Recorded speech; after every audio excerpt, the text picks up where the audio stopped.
Fasten your seatbelts and keep your hands inside at all times because you boarded the 1-hour ride of your life.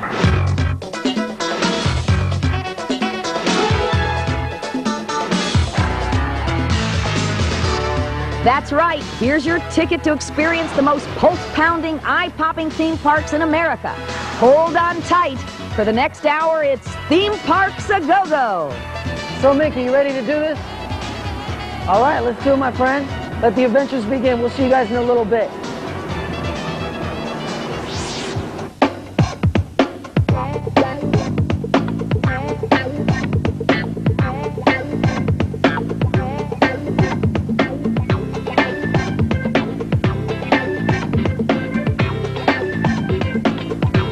How you doing? This is David Charvet, and this is Theme Parks A-Go-Go. Basically, we're here at Disneyland with my friend Ricky, Paul, and Danny. And it's a pleasure to partake in the festivities with you at Disneyland today. Likewise. We're going to check out a couple attractions today, Indiana Jones Adventure, and much, much more.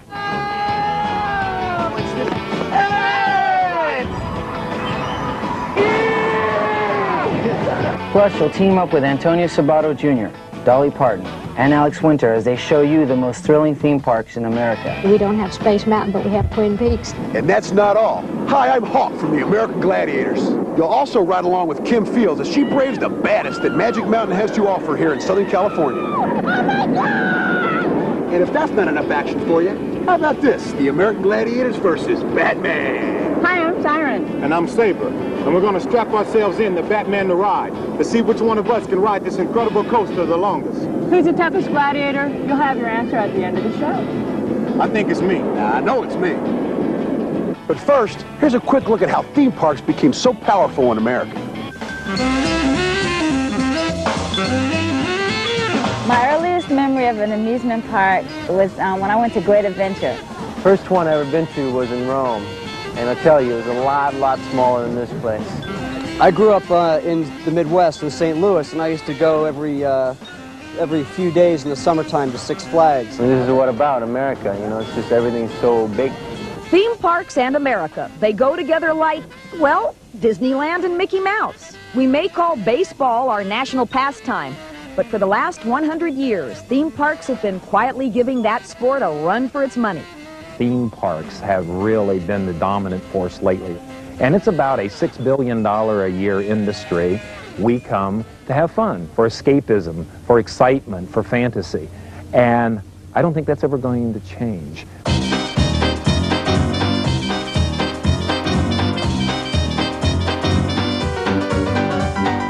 The original parks really originated along the shorelines. They were bathing beaches, they were places where people came out for picnics on Sundays along the beach and went swimming. And along the East Coast, particularly of America, which was the great sort of metropolitan population centers, you had what were called Luna parks. Luna, apparently from the expression of the moon. They were pretty much nighttime phenomena. And then the first roller coaster was built in the Coney Island area in the 1890s. So then that started a whole new facet. Hey, we can build rides and people will come and spend a nickel or 7 cents to ride a roller coaster ride.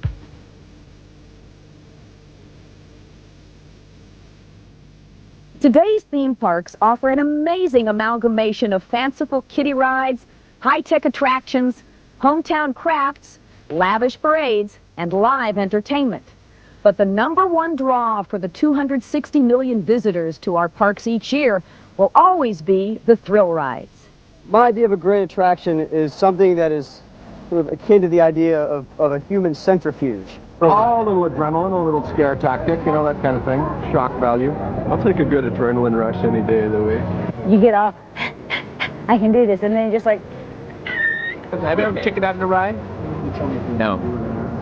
I'm ballsy. If a park has all kinds of nice family rides and so forth, people know about it and appreciate it, but to get some national attention, it's some thrill rides. The large roller coasters, the large water rides, whatever, are the ones that will really put the park on the map.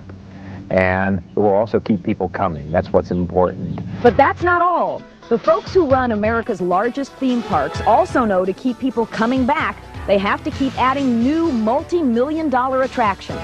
We just try every year to add something that has some meaning and some entertainment value. and something that would mean something to us as well as to the public. Dolly recently added Jukebox Junction to her park, Dollywood, while Busch Gardens in Virginia now invites you to escape from Pompeii. And Disneyland dares you to join the Indiana Jones adventure.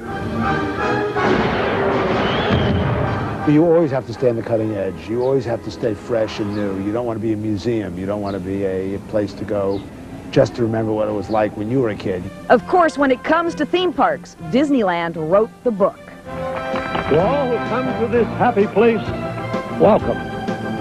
Disneyland is your land.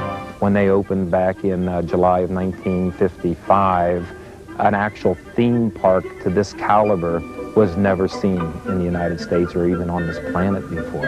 So at the time in the 50s, in America, you pretty much would have trouble finding any ride that wasn't basically a roller coaster or a whirly-gig or something that would spin you or shake you. So the whole industry was kind of at a very, very low spot between 1950 and 1960. Then along comes Walt Disney, and with this whole new bright, colorful, cheerful family environment, and zowie, here we go. Today, 4 decades later, families can choose from a vast array of theme parks owned by major companies, like Six Flags, Anheuser-Busch, and Paramount, just to name a few. The short answer is it's a major industry, and you will find most of the entertainment conglomerates aggressively trying to become part of it. While these conglomerates may ultimately be in business for the big bucks, it's the theme park enthusiasts who cash in on the biggest benefit. Well, let's put it this way. I've never met a theme park that isn't good. It's over like that. No, I told you, it's this way. I know where we're going. Great. No, it's this. Hey! Roger! How you doing? How you doing? What's going on?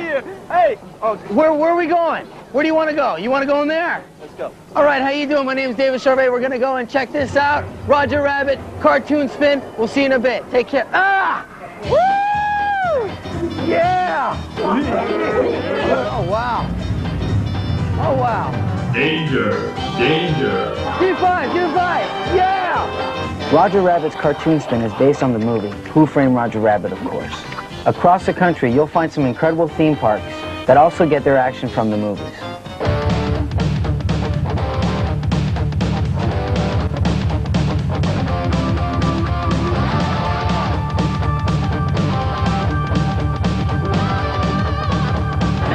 Really a lot of fun to have your movie end up turning out to be what I call, and I think I can safely say is the greatest ride in the world. Hi, I'm Antonio Sabato Jr. We're at Universal Studio Hollywood. This is my friends George and Filippo. We're going to go and check out what? Back to the Future. That's right, and we can't wait. Theme park rides based on movies? It's not a new idea, but it is an idea whose time has come. Back to the Future. Where's Michael J. Fox? And as Antonio Sabato Jr. and his friends found, this billion-dollar business is booming, and there's no end in sight. We've been waiting for you. Never get here in time. We just got here. Very good, very good. Congratulations, boys. Thank you. We're ready. You are? Yes. Good. We're having a little security problem in time, so we're going to have to rush along. Time's been more than kind to Universal's theme park. When it opened in 1964, it attracted about 39,000 visitors each year. Today, nearly that many people visit the park every day. Right now they have Back to the Future, E.T., Backdraft, and they have a lot of great rides. I love them. It's going to be close. But as Universal's popularity grows, so does the competition. In 1989, Disney World joined forces with MGM Studios to directly compete with Universal's strong hold on the movie theme park industry. And recently, Paramount Pictures got into the act, opening 5 parks of their own. One across the border in Toronto called Canada's Wonderland, and others across the U.S., King's Dominion in Richmond, Virginia, Great America in Santa Clara, California, Kings Island in Cincinnati, Ohio, and Carowinds in Charlotte, North Carolina. All 5 of those Paramount parks have various brand items from the Paramount movies. They've brought a whole new life to the rides and attractions within the Paramount Park. A century ago, before motion pictures, theme park rides in Europe were drawn from popular books. Theme parks of that time, in fact, would have a ride into Dante's Inferno. or a trip through a house in an earthquake, or a voyage to Pompeii. And apparently they were quite successful and quite evocative, and in some ways very much similar to the theme park phenomena that we have today. A half-century later, story-based theme rides pioneered their way to the United States, this time inspired not by books, but by movies. Well, we're just gonna go have a blast.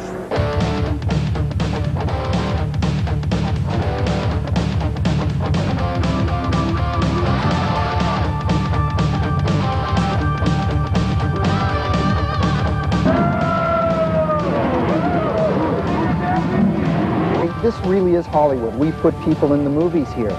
But putting people in the movies comes with a hefty price tag. Try $30 million per attraction. Most movies don't cost that much. Let's go to Chicago for some burning sensation. Backdraft.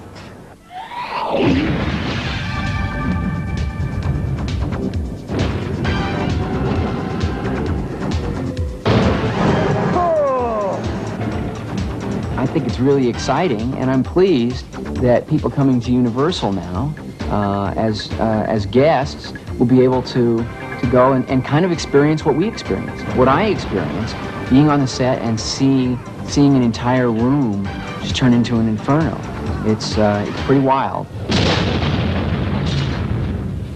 Because Universal is a working studio, the cast and crew of movies and television shows have become part of the park's attraction.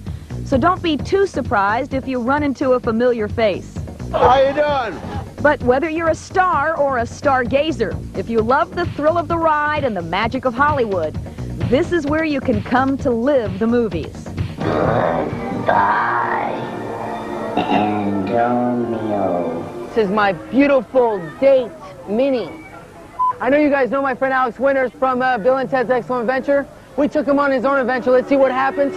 We'll see you in a bit. If that doesn't work, I don't know what does, Minnie.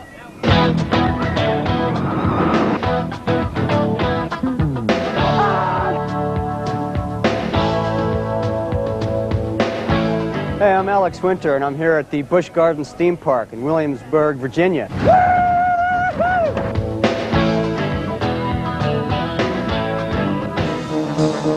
Bonjour, bienvenuto, willkommen.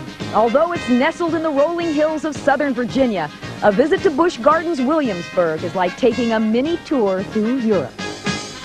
It's a very large theme park, and this thing looks more like a field map to the Normandy invasion than a map to a theme park, so I can't really figure out exactly where I'm going or what I'm doing, but there's a lot of great things to see here, apparently. Busch Gardens is divided into 9 European hamlets modeled after 17th century villages. Although England, France, and Italy are represented, it's Germany that seems to have caught Alex's attention. Well, this is the Oktoberfest. We're in Fest House, and the eatery is an important part of any theme park. Ich habe an intense hunger. For better or worse, Alex grabs a light snack of sausages, sandwiches, and sweets before heading out to the white-knuckle thrill rides. Help me! The first stop, Drachenfire, a steel roller coaster with speeds up to 60 miles per hour. It's the fastest roller coaster here, upside down 5 times. Sayonara!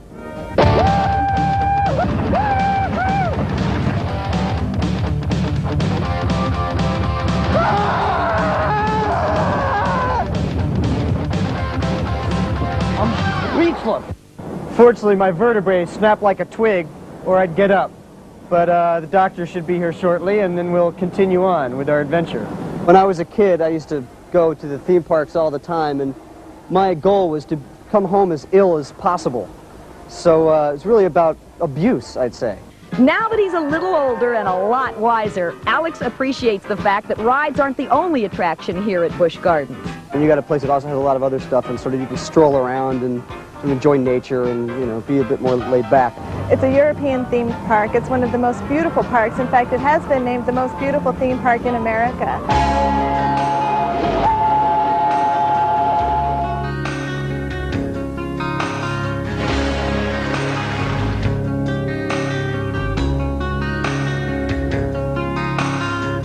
Providing Providing something for everyone is of paramount importance to Anheuser-Busch, the beer brewing conglomerate which owns Busch Gardens. And this is the family aspect of the company that really rounds out the business. Come here, look at Mommy.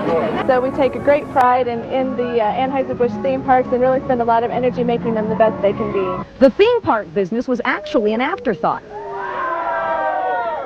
In 1959, the brewery opened a hospitality center in Tampa, Florida. They dubbed it Busch Gardens. 16 years later, the gates opened to another Busch Gardens, this time on 360 wooded acres in Williamsburg, Virginia. Oh no, wacky turn! And then in 1989, Anheuser-Busch purchased the SeaWorld parks located in Florida, Ohio, California, and Texas. Every year, Anheuser-Busch unveils a new attraction at each park. SeaWorld of Texas recently premiered a ride called Sky Tubin', while SeaWorld of Ohio debuted their interactive habitat, Dolphin Cove. But perhaps the most ambitious undertaking is the Wild Arctic exhibit at SeaWorld of Florida. It's a new realm for all of us, and guests will come up close, face-to-face with live animals like polar bears and beluga whales and harbor seals. It's really exciting.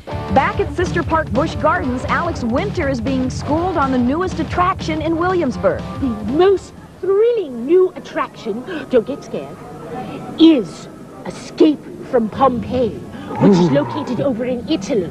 Not the thing to do if you've eaten a large plate of lasagna. You get on a 20-person boat, you go up a lift, and you go through the ruins of Pompeii. It's like going through ancient Rome. And there are all kinds of fiery special effects. Statues fall over, beams come crashing down. There's no turning back now, folks.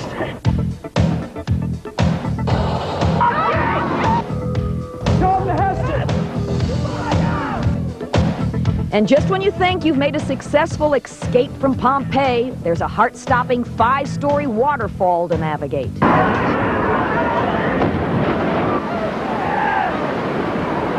However, Alex seems no worse for the wear. First shower I've had in weeks.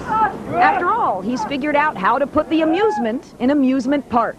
It's really about abuse, I'd say, is at the heart of every good theme park. I think I'm going to go to the land of Alka-Seltzer next. Well, that's it.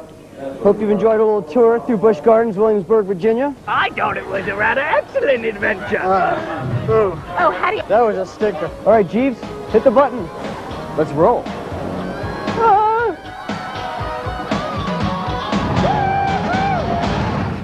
Hi, this is Dolly Parton, and welcome to Dollywood.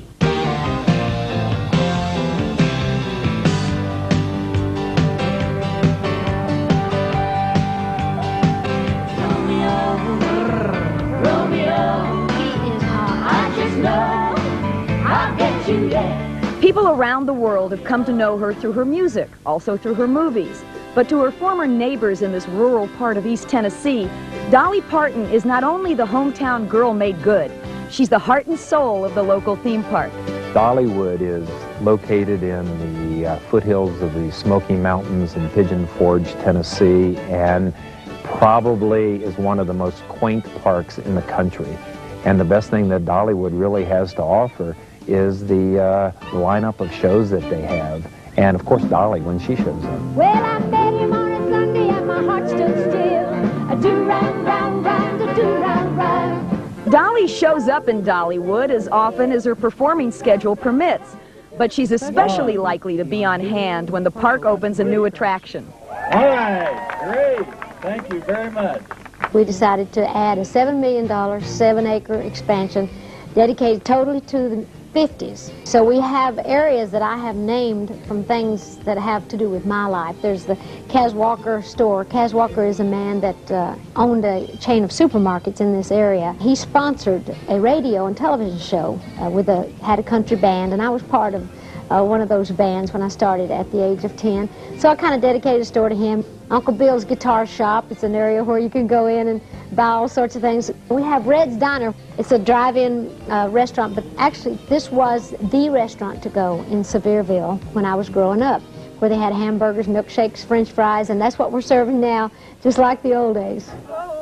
wonder where she will stay, my little runaway. We have every kind of music imaginable here in the park, from gospel to mountain music, the old folk music with the instruments. We make dulcimers here on the park. We have all these great craftsmen, and we have the crafts fair every fall where people come from all over the world that do all these wonderful crafts. It's like going back in time. We have all the wonderful things like it was 100 years ago in the Smoky Mountains.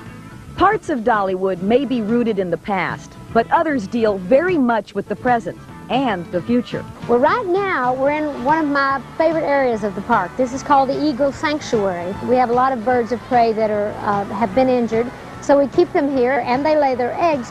We have an incubator house on the other side of the mountain where we hatch the eggs, and then we actually do release the little bald eagles. We know they're bald because they keep combing their feathers over the top of their head. That's how we know they're bald eagles. But we're very proud of this. This is the National Foundation to Protect the Bald Eagle. The bird sanctuary, the musical performances, and the crafts may be main draws of Dollywood, but there are also the rides. We don't have what you call the world-famous roller coasters here. I often joke and say we don't have Space Mountain, but we have Twin Peaks. But actually, we do have the best non-roller coaster rides in the United States, like the Slide Winder, where you come plumb down the mountain. I'm as proud of this, if not more, than anything that I've ever done. It's just very important to me. It's very personal to me. And I'm very involved in all of the park. It was a wonderful business move on my part, too. But it also has provided a lot of wonderful jobs for relatives of mine, friends of mine, neighbors that I grew up with. So I'm proud of the fact that I brought something back to this area that we can all be proud of. Dollywood is just one of several theme parks owned and operated by Silver Dollar City, Inc., whose flagship property in Branson, Missouri, was built around the town's very first tourist attraction, Marvel Cave. The cave began to be built around. I mean, they discovered it back in the 20s, and then in the 40s, the Herschen family came in and bought it, and it just grew. And around it grew a musical theme park. Music plays a major role in the life of Silver Dollar City. It's also the central theme of Opryland in Nashville, Tennessee. Well, it's lonely, but I'm hanging in, hanging out till I'm with you again. Opryland Park in itself was really the first show park. And that's a nice thing about Opryland, because they've stayed to their particular theme. The Wabash Cannonball, Old Mill Scream. A lot of their rides are very music related. And some of them are just plain fun. Well, the Hangman at Opryland is definitely the biggest attraction. It's the first inverted roller coaster in this part of the country, and it's going to create a lot of press for the park itself. Roller coasters and other rides may make news at Opryland, but that's not what most patrons come to experience. The shows are the main ticket here, as they are in Silver Dollar City or Dollywood, where entertainment always comes from the heart. If you wanna know if he loves you so, it's in his kiss. That's where it is. Oh yeah, it's in his kiss. That's where it is.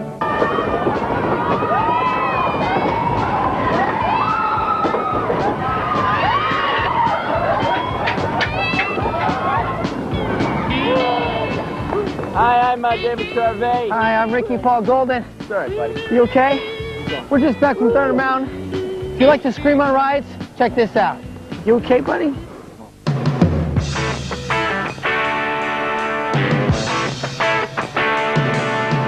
It may be the need for speed, or the desire to be scared out of our minds, that keeps us coming back for more. So sit down and hold tight, because we're going to take you on a twisting, turning, white-knuckle ride aboard some of America's most spectacular roller coasters.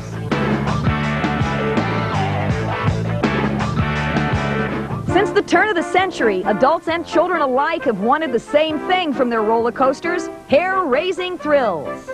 The grandfather of them all, the Coney Island Cyclone, they didn't have much space on the beach to build it, so they built it within itself. And you twist in and out of yourself, and it still's got some of the greatest turns.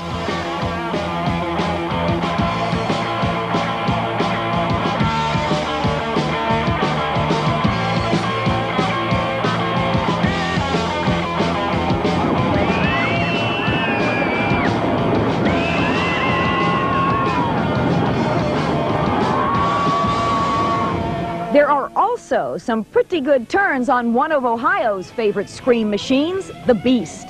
This record-setting coaster at Kings Island, outside Cincinnati, challenges all comers. As far as my dollar's concerned, probably the best wooden roller coaster ever built. It's also the longest ride anywhere in North America, a little over 4 minutes.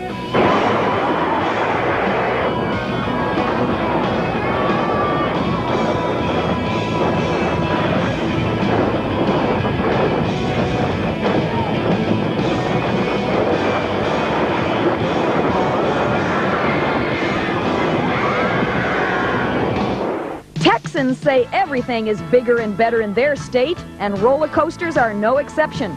That includes the Texas Giant at Six Flags Over Texas. If you like speed, fast turns, if you like smooth corners, if you like rough dips, the Texas Giant basically has it all for you.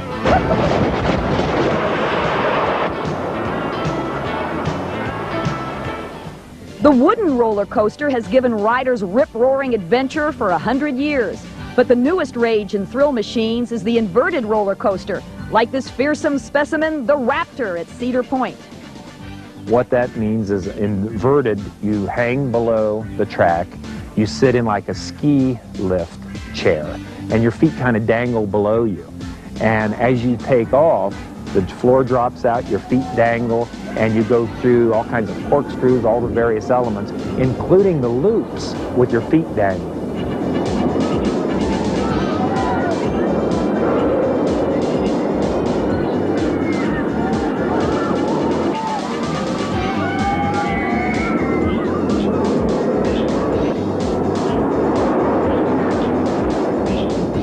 If dangling your feet at 60 miles an hour isn't your speed, then you may want to tuck your toes into the Steel Phantom at Kennywood Park in Pennsylvania. The Steel Phantom at Kennywood is an awesome piece of steel.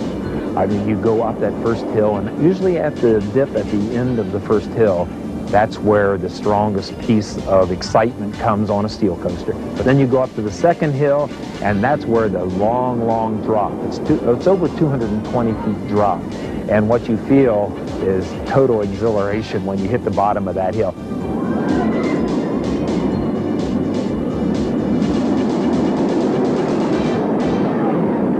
Long drops and high speeds also make hearts pound on Cedar Point's 72-mile-an-hour, 205-foot-high Magnum XL 200. It's a fantastic steel coaster, and it's first of the mega coasters in the United States as far as height. And it's a very, very strong, powerful roller coaster. No loops, no cute elements, just flat out thrill ride.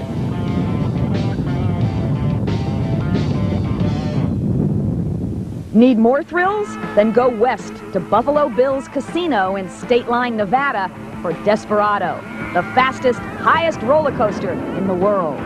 One unique thing about the Desperado, other than it being so tall and so powerful and fun, is the fact that you load actually in the casino. Whether you're upside down or right side up, child or adult, the reason we ride remains the same: thrill. Say when you meet me, how do you do? With everyone to be really good to do. What goes up is sure to come down. A penny lost is a penny found. How do you do? And you. I've seen it all, ladies and gentlemen. Theme parks, beaches, unbelievable.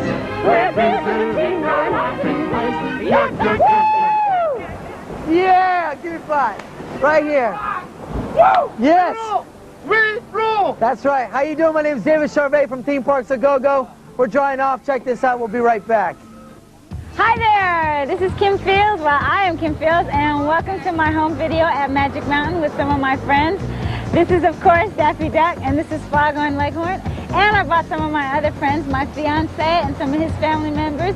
Erica, Martha is always talking. Martha, so we are ready to have a good time on the coaster. So you guys ready? Yeah. Let's go.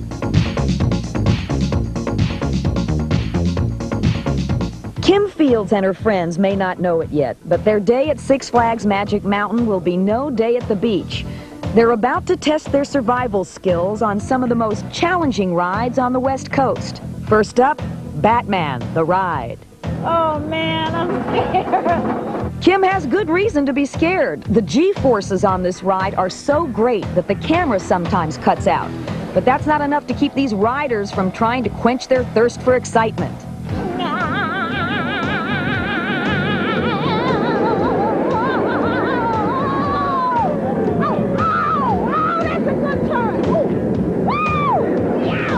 It's an unforgettable ride, you know.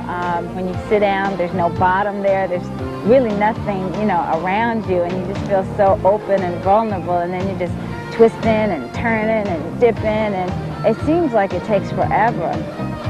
Oh, it's tons of fun. Are you deaf now from my screaming? Yeah, you scream pretty good. Sorry.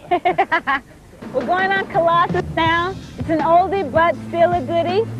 Kim, a Magic Mountain veteran, knows how to make the most of her ride. Now, the best place for Colossus is either the front row or the back row. The simplicity of it is what I like. Your basic roller coaster, you know, the ups and the downs. Come on, come on, come on. Oh, the anticipation. The anticipation kills you. Yeah! That's how you do it. All righty now. Here we go, here we go, here we go. Now that's the thing about Colossus. It's so simple, yet it's still so much fun, you know? Kim and her friends aren't the only Six Flags visitors to come for the fun provided by the roller coasters. Six Flags as a whole is quite unique from the rest of the theme parks in the country because we are known for the best thrill rides. There's a lot of rides that are similar at the parks, but each park has its own unique landscape and its own unique rides. Six Flags operates 11 theme parks in 7 major regions across the country. In fact, you can't go within a day's drive without coming across one of the Six Flags parks. In New Jersey, Six Flags operates 2 parks, Six Flags Great Adventure, which is a theme park, and Six Flags Wild Animal Safari, which is one of the largest wild animal safaris in the world.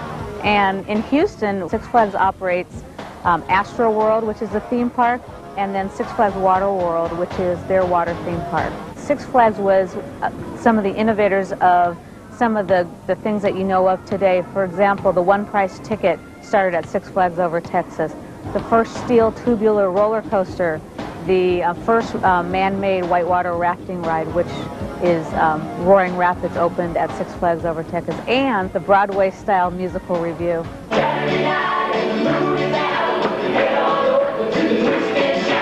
Here in Southern California, we have an unbelievable product mix for the entire family, including a 6-acre Bugs Bunny world, and just a beautiful park to walk around and come and see. So it's definitely a lot of product for every member of the family. Kim Fields and her comrades, however, were in search of neither cartoon characters nor beauty. More thrills were on their agenda. Oh, Lord, we're going on Viper after lunch. I don't know if that was such a great idea, but hey, I'm excited about Viper. Oh, yeah, we're going to do some major screaming on this one. Oh, my God. Look at that! Viper, what can you say about that ride? Keep your head back, take your earrings off, otherwise your ears are going to get pounced on. But all those, you know, loops and everything, it's great. It's fun. After shaking, rattling, and rolling on Viper, Kim and company were ready for something a little more sedate. They didn't find it at Roaring Rapids. The rides, of course, are always awesome. The thrills and the spills if you go on Roaring Rapids. So it was fun. We've been tossed and turned and drenched and flipped and everything, so now it's just time to chill. Good night, everybody. We're reaching the final of the show, the moment that we've been waiting for, Indiana Jones Adventure. What do you say, guys? Should we do it? Yeah. Let's do it. All right. Come on.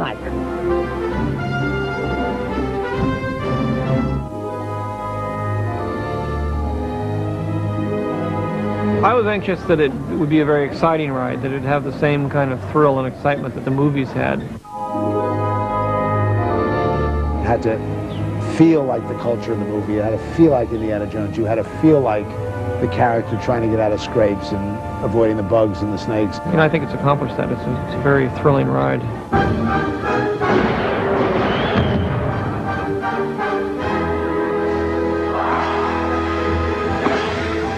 The Indiana Jones Adventure is the biggest attraction in Disneyland's 40-year history.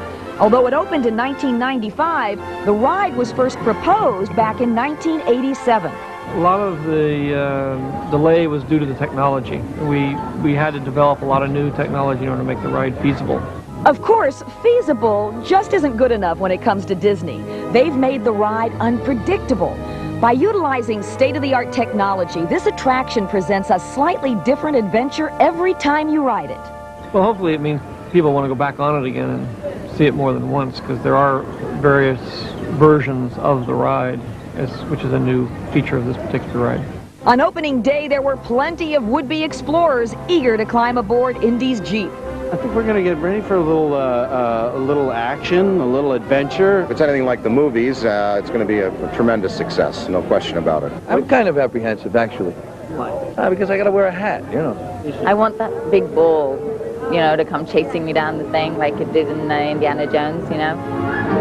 After 4 decades, Disneyland has become expert at fulfilling the high expectations of its many guests. In fact, Disneyland is second only to the Magic Kingdom in Walt Disney World, Florida, when it comes to attracting the most visitors in the country.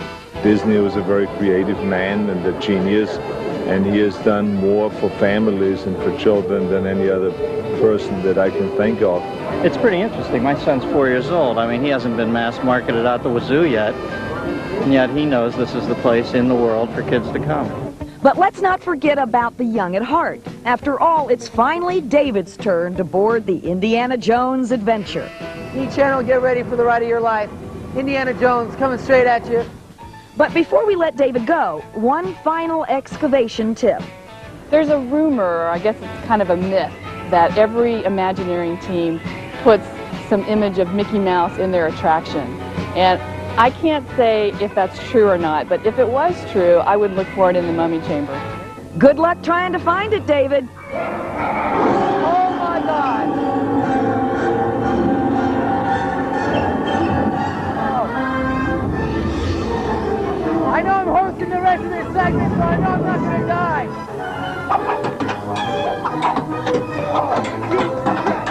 Oh my God!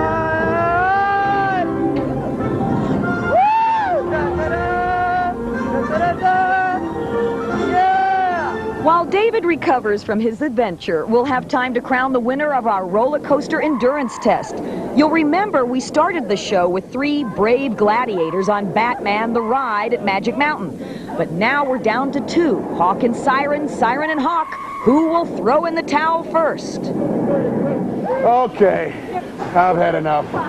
And the championship goes to Siren. What a ride!